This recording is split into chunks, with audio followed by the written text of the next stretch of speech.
Bonjour et bienvenue dans votre revue de presse de ce vendredi 7 juin 2019.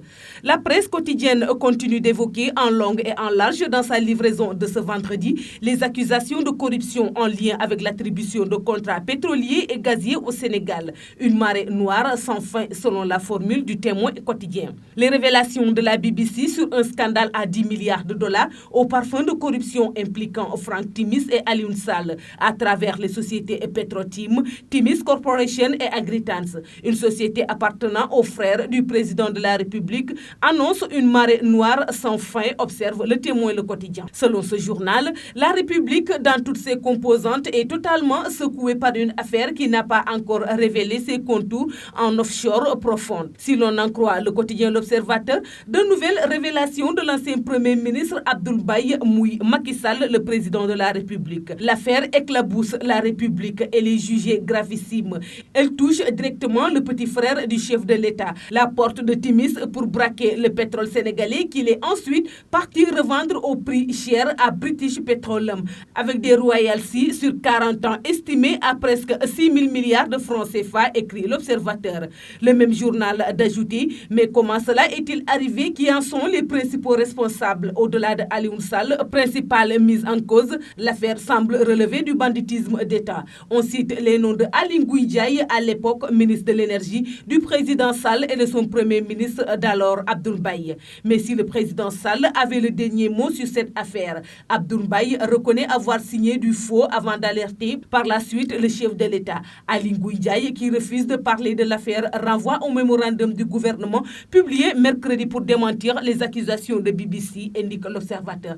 Il y a aussi que le Parti démocratique sénégalais PDS, formation de l'ancien président Abdoulaye Wade, huile le polémique, indique Walf Quotidien. L'opposition brise la ligne de défense du gouvernement, avance à ce sujet ce journal. Abdoulaye Wade publie les contrats datés de juin 2012. Quant à l'opposition regroupée autour du Congrès de la Renaissance démocratique, elle met en nu les éléments oubliés par le mémorandum du gouvernement pour démonter un par un les arguments avancés par Ndeye Tické Diop, sa porte-parole, écrit Walf Quotidien. Du moment que le journal Le Quotidien note que depuis la publication de ce documentaire dans lequel la BBC mouille Alioune Sall, le frère du président Macky Sall, qui aurait touché des pots de vin dans le cadre des opérations de cession de blocs pétroliers et gaziers au Sénégal. Toute la République a décidé de voler au secours du maire de Guédiawaye, qui est une nouvelle fois dans le tourbillon du pétrole. Or, le chef de l'État et le ministre de la Justice Macky Sall avaient dit que les révélations de la BBC relevaient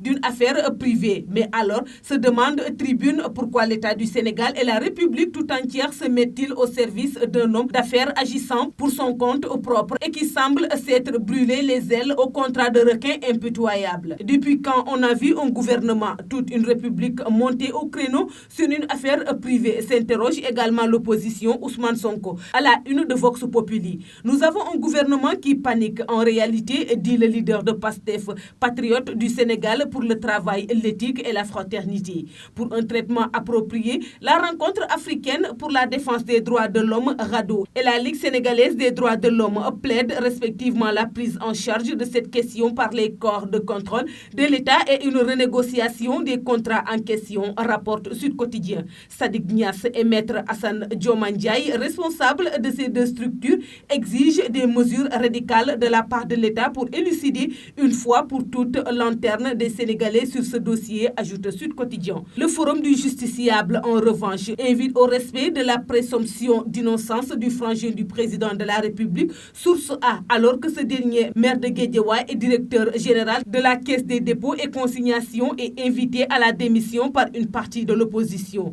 Mais la CDC fait bloc autour de son DG, annonce l'AS, mais critique croit savoir que le président de la République va démissionner Alioune Sall de la tête de la CDC dans les heures à venir. C'est l'option qui a été retenue au palais pour dégonfler la boule médiatique et faciliter une bonne instruction de la justice. Le maire de Guédiawaye, commune de la grande banlieue dakaroise, s'est par contre rétracté concernant la plainte qu'il comptait déposer en Angleterre contre la BBC, après avoir nuitamment rencontré le chef de l'État, indique le même journal. Enquête en profite pour dresser un portail de Alioune Sall, l'inverse du frère, affiche le journal, en suggérant que la personnalité du maire de Guédiawaye serait à l'opposé de celle de son frère de président. Sous ces airs d'un monsieur calme calme et posé se cache un homme ambitieux, téméraire, fougueux, insouciant, parfois et très bagarreux, écrit le journal, ajoutant que depuis 2011, Alioune Sall patauge dans le liquide très inflammable qui lui vaut encore des déboires. C'est tout pour la revue de presse parvenue à la rédaction du groupe Média du Sud.